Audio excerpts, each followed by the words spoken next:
everyone, and welcome to the Mostly AI SmartPod from the editors of AI Impact Smart Brief. I'm Susan Rush, and today, along with my co-hosts, Michael Domingo and Victoria Martinez, we'll be talking about AI in the enterprise. We have a fascinating interview with AI expert Brad Stacey, who's the Director of Enterprise AI at Future. But don't worry, we also have our usual segments. Last Week in AI, I'll Talk with the Notbots, and Vicky's 2-Minute Tech Pulse. Take it away, Domingo. Last week with AI, we're changing things up a bit. I pondered three things, and then one thing just kind of stuck out. And I'll talk about that, but first, the honorable mentions. The first one was purpose-built AI PCs that are expected in the fall. That's the one about the NVIDIA RTX Spark chips that the PC makers are working with to embed in new PCs and laptops in the fall that can do AI without having to connect to the cloud. And then my other honorable mention is the story of running a law firm on 67 AI agents. Imagine that, right? 67 AI agents. 67? Okay. I bet you didn't expect that, right? That service is called Laverne, by the way, and I'm not sure why. But the coolest AI story for me this last week was the New York Jets. They're taking an AI-first mentality into the front office and into the whole corporate culture. Microsoft Copilot, which is the official AI for the National Football League, of course, is the what they're going to be using to drive all the AI use for player physical fitness, to strategy, to planning, and eventually they're going to see that trickle down through the organization all the way to ticket sales and even vendor management. According to the report in the Sports Business Journal, the new effort actually started about 2 years ago. They just hired Iwao Fusillo. He's a lifelong Jets fan who has done stints at data crunchers, as a data cruncher at PepsiCo, General Motors, and Amex. He was just hired earlier this year as the team's chief data and analytics officer to form the plan and lead the effort.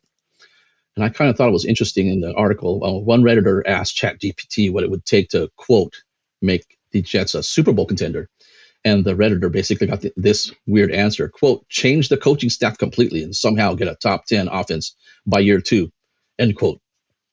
Whether using AI results in a future Super Bowl, all this Raiders fan has to say is good luck coming next season. All right, that's it for me. You got something, Vicky? So 3 things on my radar, which I'm sure is on everyone's radar. Data centers. They're, especially living in Florida, there is a huge debate on data centers right now. The new tools, which I'll talk about in the 2-minute tech pulse, and basically the AI IPO race. It's like everyone's trying to jump in, get theirs out. So those are my 3 on my radar.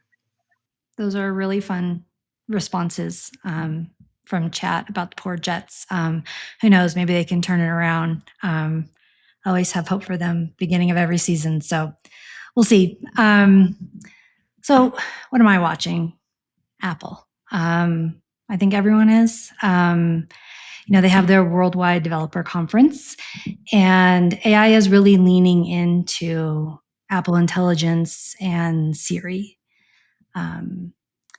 Tim Cook, he's really hyping the integration, that tight integration of Apple's hardware and software, and just saying how it really opens up some possibilities. This is pretty interesting given the fact that last week, Microsoft made a big move declaring its AI independence and really trying to create some space between it and OpenAI. One of the other fun things that's been on my mind is Hasbro. They're creating their own AI studio, and they're going to be launching and licensing their brands and their big characters to third parties. Now, Disney tried this recently in another form. Didn't go so well. So I'm really interested to see what Hasbro has in store and how it unfolds. So keep your eye on that. It's kind of funny. On the marketing side, what we're seeing just from advertising wise, consumers are actually not as inclined to pay attention to AI ads.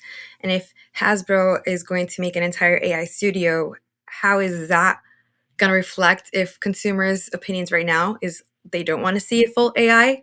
They're like okay with a little bit, but not an entirely created AI advertisement. So I wonder how that's going to translate into a whole movie or whatever creative outlets they make. Yeah, really valid point. Yeah. I like I mean, right now, even thinking about AI and ads, the Coca-Cola, when they did the ads during the Christmas, they were like fully AI, and I kind of actually didn't really care. I love the depictions of and it's like graphics is already kind of AI-ish looking anyway, so it didn't really matter that much to me. But I don't know if that's going to make any difference going forward. But I mean, we're talking about somebody who's probably like more accepting of AI in advertising than most people. I mean, this is a different generation that's being sold to, I guess, right? Well, it's interesting. Like if you think about like what is you know how relevant how's the closeness between CGI and AI? Like I mean, how do you know the difference? Where do you know which is which and what created what? I think that's going to be interesting to see. Yeah, just Mm. real quick, it's funny. One of the Super Bowl commercials, it's skipping my mind which one, they made a point of saying, oh, we didn't use any AI, it was all CGI. And I remember watching the commercial thinking it was made with AI. So, yeah, I don't know. I think it'll be harder to distinguish, but fun to watch for sure. All right.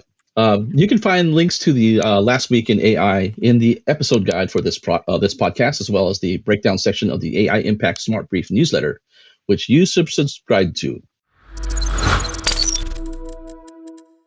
Now let's move on to an interview that Susan conducted last week with Brad Stacey, with a look into the future, as it were.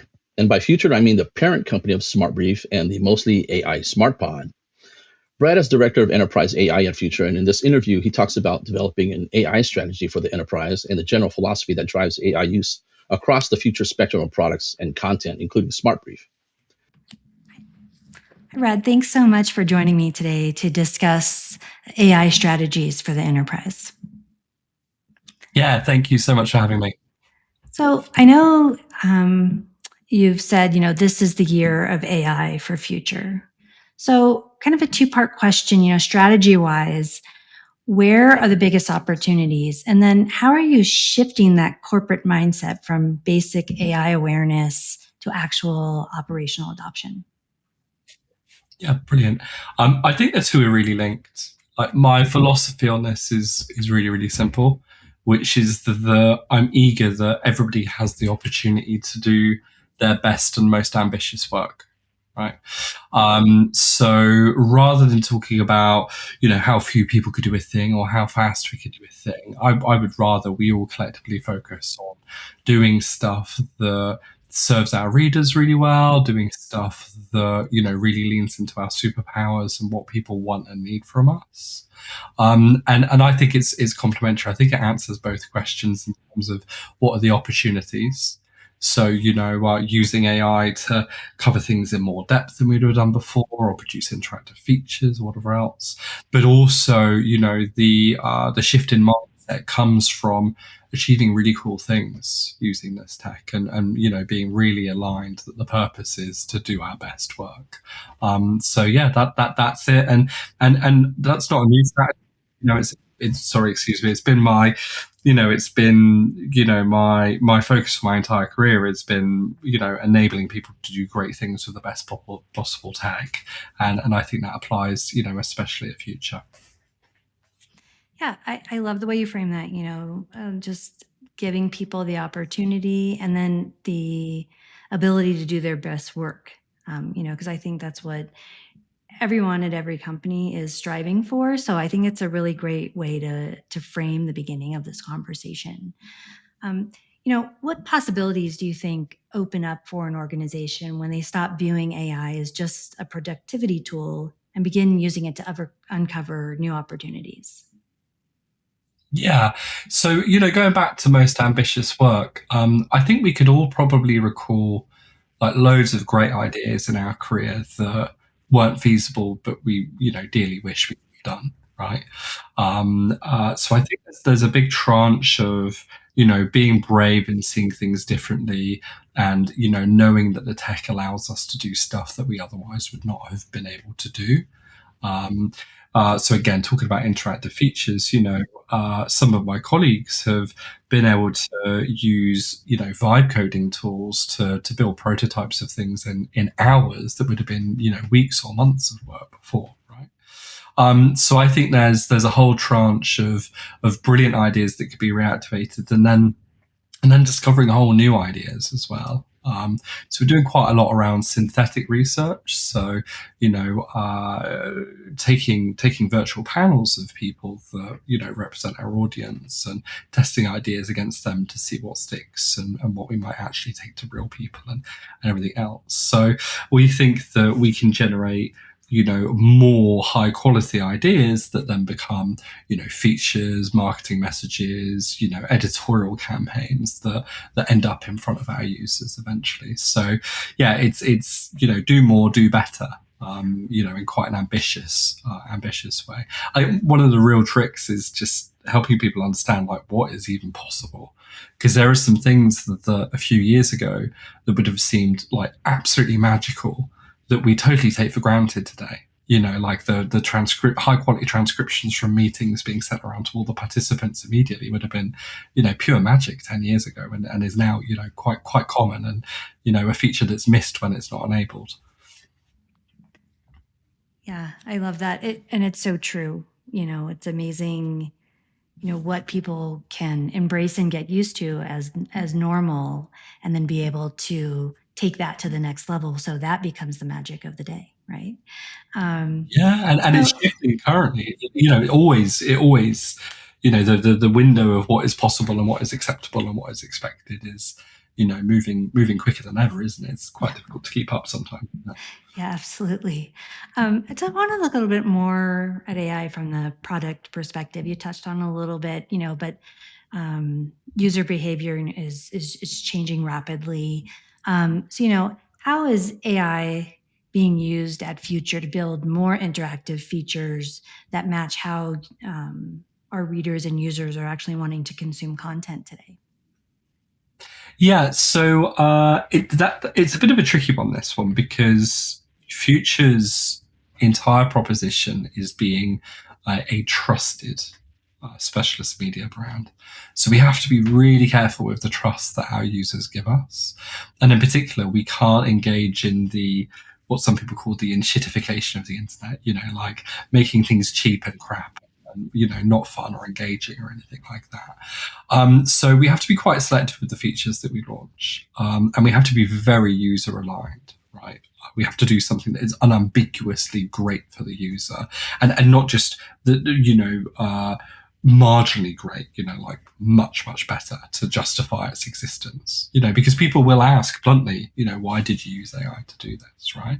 And some of our verticals, there is real hostility towards AI. If you look at the gaming community, for example, people that are passionate about the artistry of gaming are eager the AI doesn't creep into the production of gaming and produce inferior experiences for them. And when they see, if they were to see unnecessary AI features on our gaming sites, they'd immediately say, well, what is the purpose of this, right? So we have to be very selective, but we actually already see it quite a lot in our product. So one of our really early uses of AI was around getting people the best and most relevant content as they're browsing our sites. So we have a really good recommender engine called Advisor, which says, if you've read this article, you're probably really going to like that.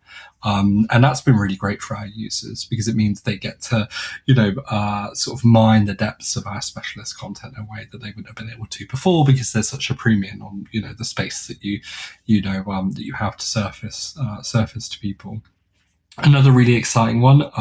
This originally started as a project called ESA last year, and it won some awards in its form back then. But we will soon be launching a chatbot for Who, What, Where that is built into ChatGPT. The light bulb moment for us was, heaven help you if you're turning to ChatGPT for fashion advice, right? Even someone that's fashion inept like me, knows that it's going to be a disaster.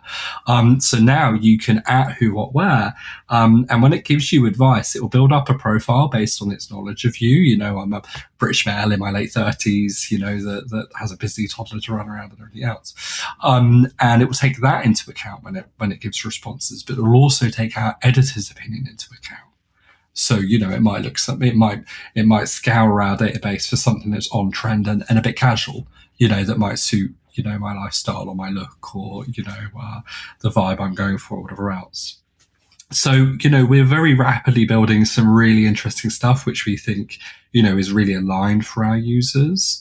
I suppose the last thing to say about all of that is, all of this is enabled by using AI in the production of as well. So, our coders are increasingly using AI to build things quicker and build more ambitious things. There are some things that years ago they would have sort of sucked their teeth and said, oh gosh, that's going to be a lot of work. We might have to hire a few people to get that done. And actually it's gotten turned around quite quickly because they're using really cool, virtual coding colleagues to help them get it done. So I'm really optimistic about what it means for our product and actually, of my responsibilities, trying to guide that is probably the bit that I find most exciting.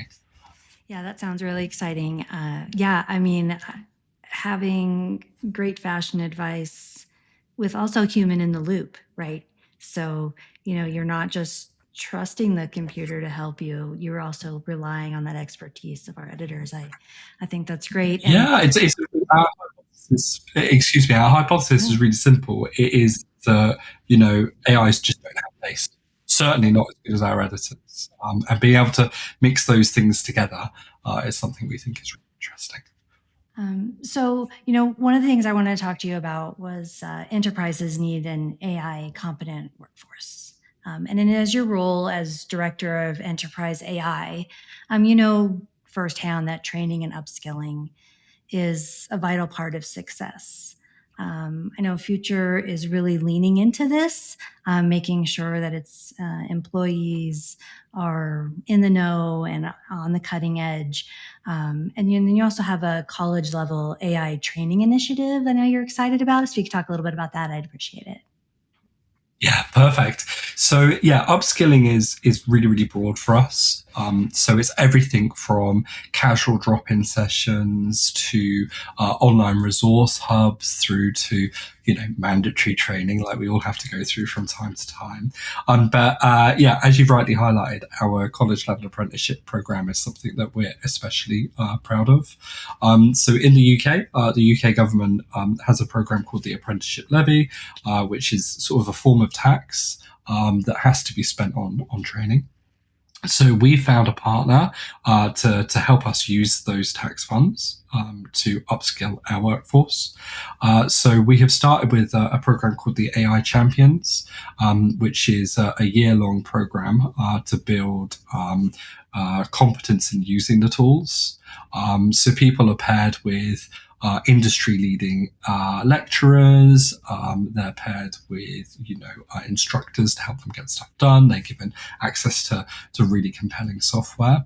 And this would normally cost, if I was to enroll myself or a friend or a colleague or a family member, it might cost $10,000, $12,000 per person. But we're able to do that completely cost-free for the individual and for the business. We currently have a crop of 30 people going through that year-long program. They're a couple of months in. I'm already getting reports back from the institution that's delivering it, and the results are stunning. We've already got some brilliant automations and ideas and expertise growing up. And these people are across the entire business. Some of them are editors, some of them are finance people, some of them, are in the tech team and everything else. So the level of the program is degree level. So they will all have an FDSC after their name once they've done that, like a computer science degree. And we're soon going to be launching 2 follow-up programs. So one is another cohort of that same program. So to get another 30 or so people that level of competency. And we're also looking to do an MBA style program for our leaders as well to make them AI competent leaders. So to be able to sustain, the disruption and change that we're going through and everything else. We're really, really happy to be offering that. I mean, if I had asked to to hire 70 degree level AI experts, it would cost a lot. My CFO probably wouldn't be having it. But to grow that expertise out of, our best, most capable, fondest employees is a real privilege. So we're very happy to be doing it. Yeah, no, that's great. And I think that's a really important takeaway, investing in the people that you have on your staff. It's not always about going out and finding someone. And there's always the worry about, I'm going to get replaced by AI. And, this program proves, obviously, you have to, as an employee, be willing to learn, and I think that's important. It's all part of the upskilling and desire on both sides, but it's important for the company to be investing. I've got two things to add on that. One is, on the importance of growing our own people. Yes, we can give someone a degree in AI. We can't give someone a degree in future, right? So, them having been here for a while and really understood the business, I think is a distinct advantage. And second, we're going to all go through a lot of disruption in the next few years. And I really feel like being able to walk away with a degree in AI is a gift to the employee as well. It's going to make them much more versatile. It's going to make them much more confident with whatever the next thing is at Future or anywhere else. So yeah, again, very privileged to be able to be doing that with these great people. Yeah, that's great. So what do you think is the biggest roadblock, keeping enterprises kind of moving from that demo phase to kind of really a full rollout at the enterprise level? Yeah, perfect. So I would say the biggest difficulty is adaptability. So for a long time, businesses have been rewarded based on execution, right? Find a brilliant thing to do it really well and scale it, right? But actually adaptability is something that we all find really, really difficult. For example, our early AI use cases were, I don't know, let's sprinkle a little bit of AI on the CMS to auto-generate an alt tag. So, okay, great, that is good. And it's good for our users because it means the site is more accessible, but it's hardly going to change the world, right? So the biggest skill that I'm trying to foster in, the people that are closest to me at the moment and the people that have real leverage in the business is a skill of unlearning, right? Looking at a process and saying, how could this be completely different? Because the circumstances have changed so radically with the technology that we have access to. And of course, it's changing so rapidly still. So like unlearning and being adaptable, I think is really, really important. And it's a tricky skill to learn as an individual. It's an even trickier skill to engender in a workforce of 3,000 people. But it's something we're working hard to develop, reward the people that do that well and, really lean into it. I think the other blocker is probably around like curiosity as well. So making sure that your workforce isn't afraid to challenge pre-made conceptions or consider completely new things to do with this tech or whatever else. I would say finally as well, there's a prioritization problem. So we're lucky that we have a really decent engineering team. Relative to the size of the company, we're so blessed to have hundreds and hundreds of engineers, which is fantastic. However, what gets an engineer like really curious and engaged often isn't, what's really good for the business.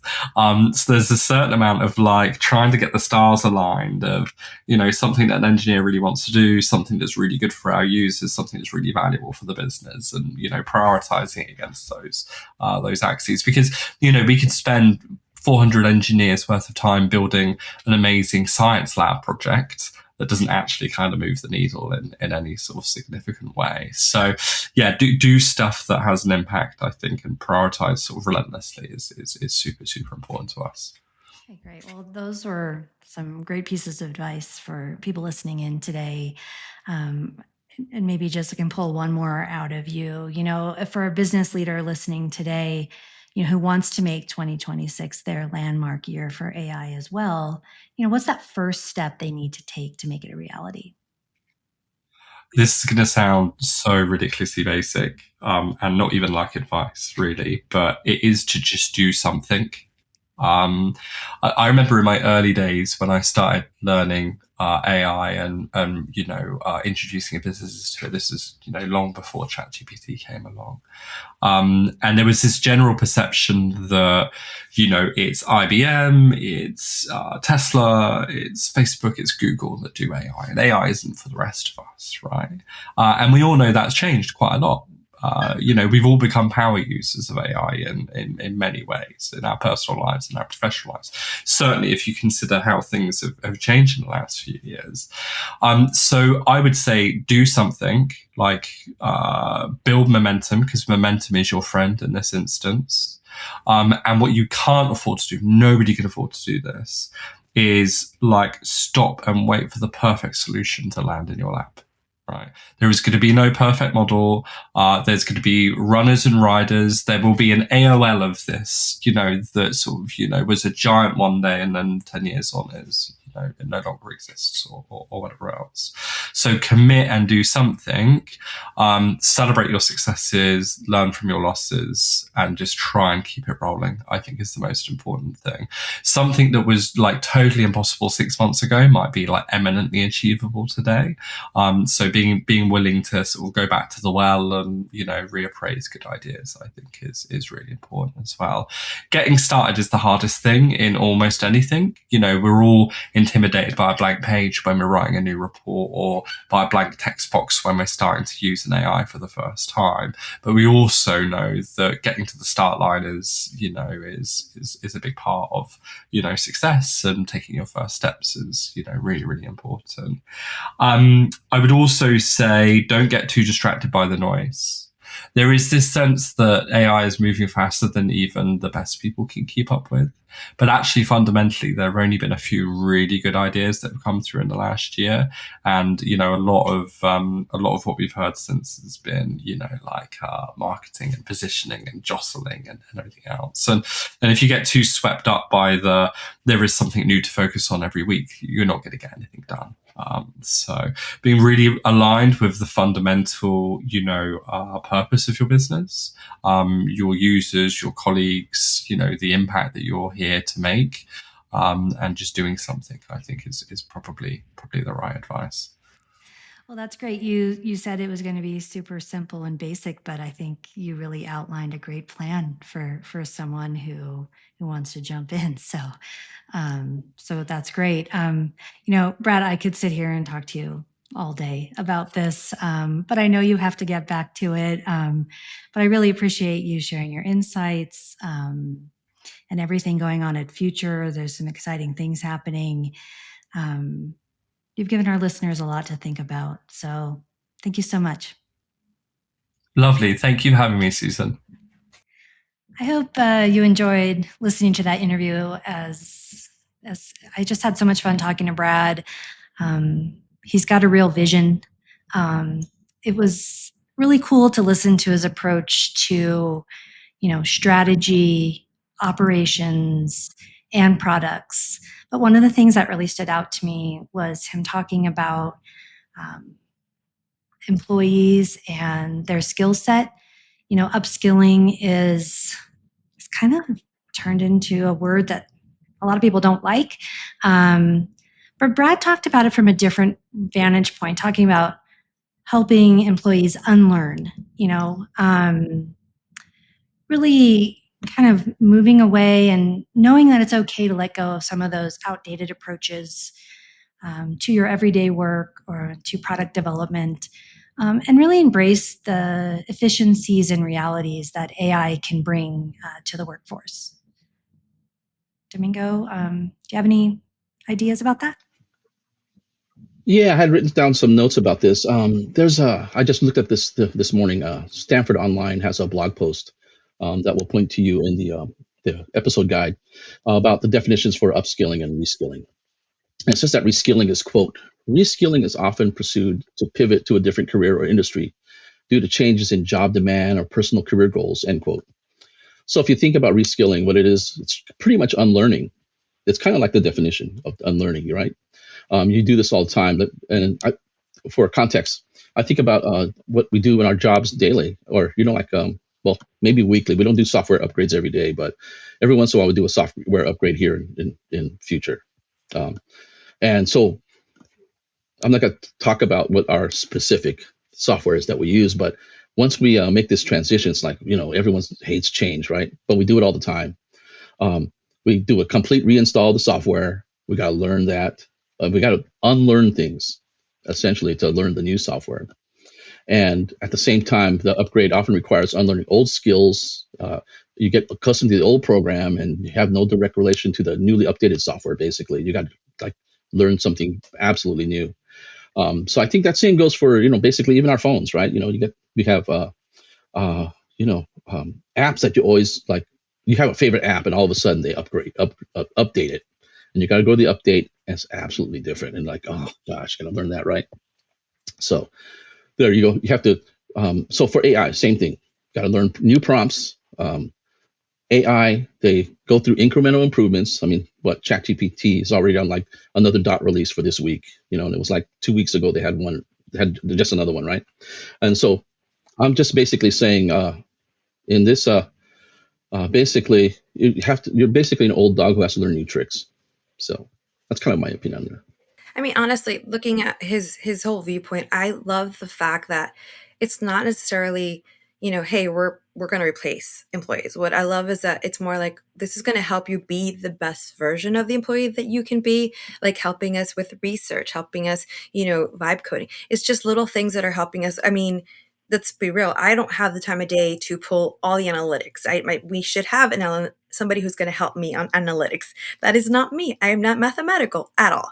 So at least with having the tools that they're helping us, research and like back up the information that we already know, and that it's just giving us that extra layer of confidence that we are putting out the best work, like the best research, and it helps us just be better. Like it helps us. Again, it is definitely, I think the outlook is more of let's give you the tools you need to be your best self versus like, let's let you, learn new things just because we want to get rid of you. I love the outlook that it's more, let's give you what you need to do your job the best way you can.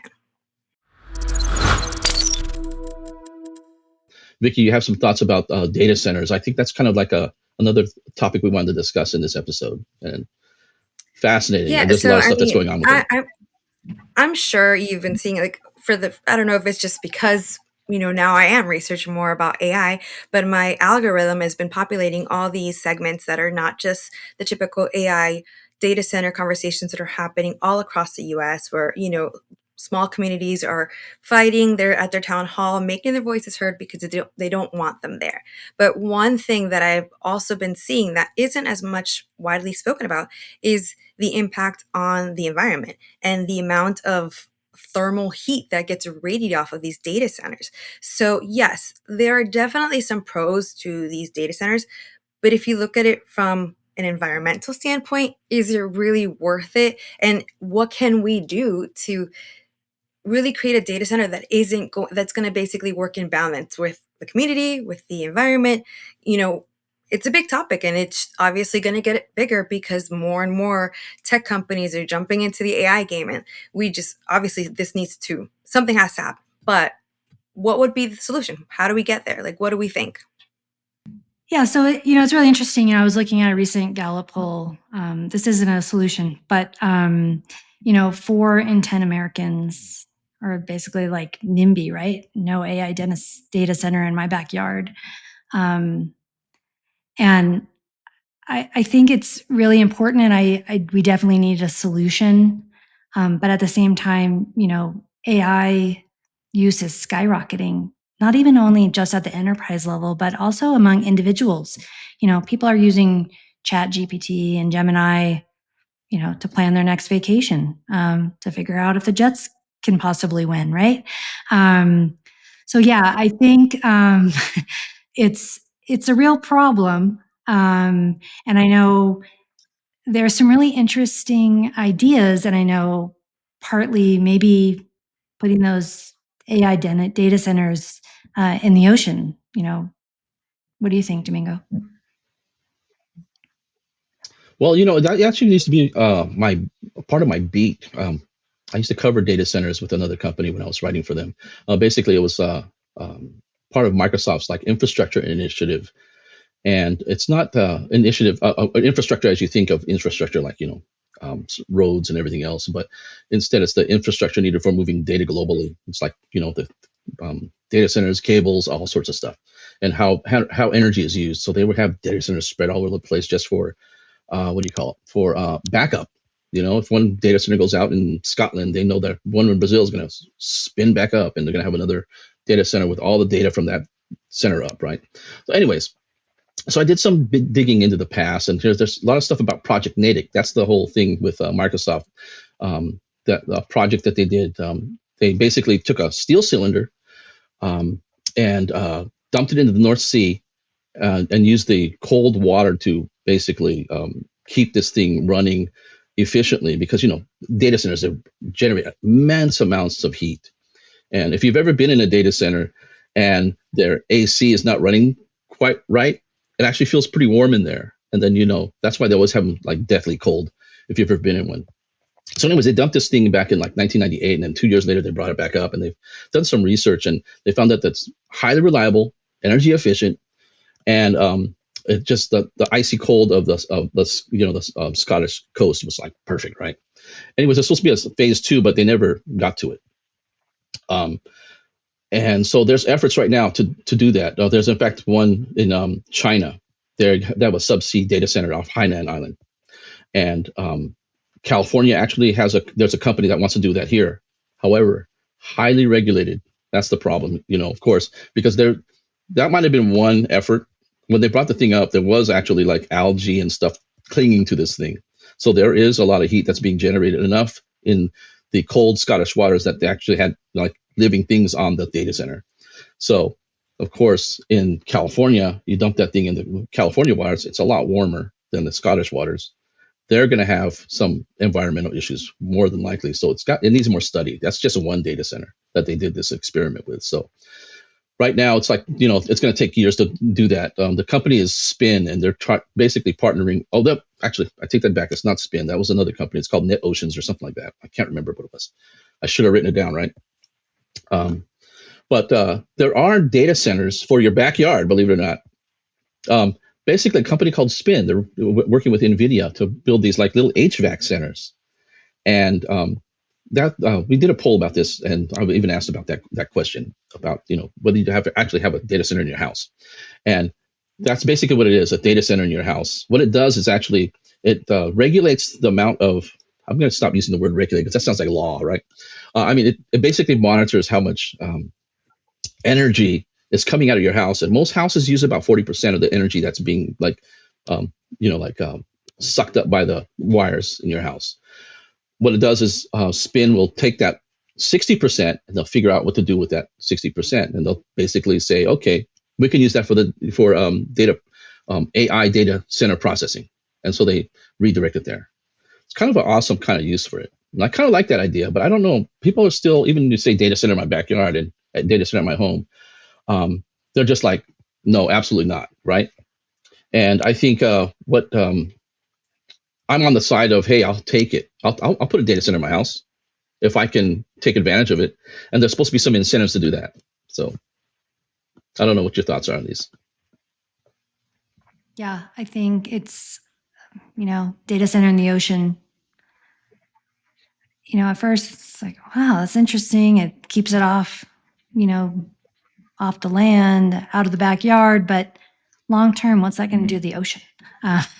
So I don't know. Yeah. At the beginning of this, Vicky was like, we need a solution.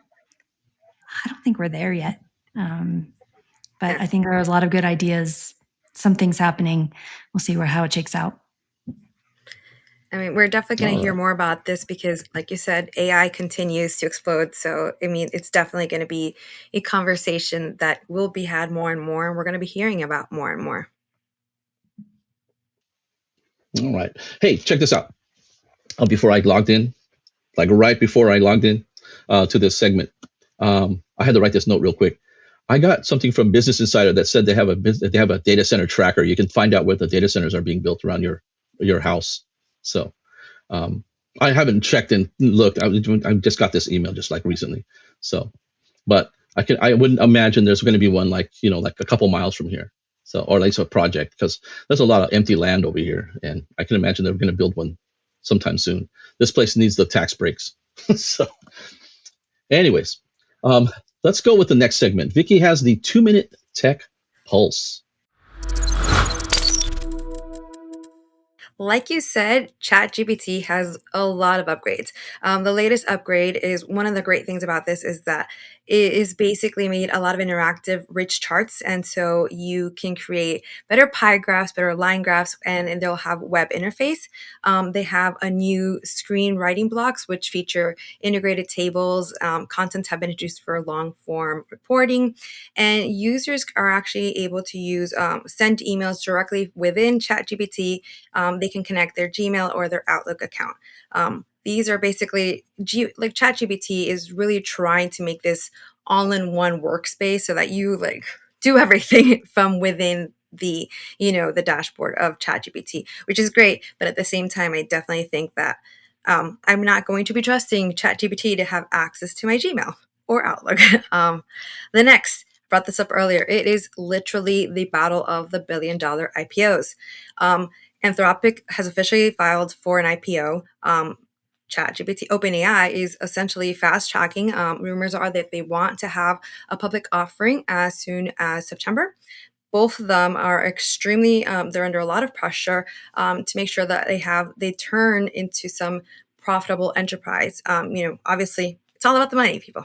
And then 3, we're moving over to a little bit of cyber tech. Cisco has recently created the Cisco Cloud Control, which provides tools for businesses and governments, and it basically deploys to create and safeguard IT infrastructure, which we definitely need in this government because clearly a lot of leaked messages all over the place. So one of the things that Cloud Cisco Control offers is specialized tools for commercial and government entities. They will basically monitor any critical IT infrastructure. It also intercepts hackers and will mitigate the increasing risk because, again, with the increase in AI, there's also an increase of hacker activity, which we've seen, we've read about, it's a lot more prevalent. So this is Cisco Cloud Control is a great tool to help with, like going against hackers. And that's the 2-minute tech pulse. Basic takeaway from this week is that everybody is preparing to make some money. They're going public. They're getting secure. But this is how, we're moving in the next phase of AI. Thanks, Vicky. Actually, I think that'll wrap it for today. If you like this podcast, please share it with your friends and colleagues. You can follow us on Apple, Spotify, YouTube, or wherever you get your podcasts. And don't forget to subscribe to AI Impact Smart Brief. The Mostly AI podcast is a production of Smart Brief, a future company.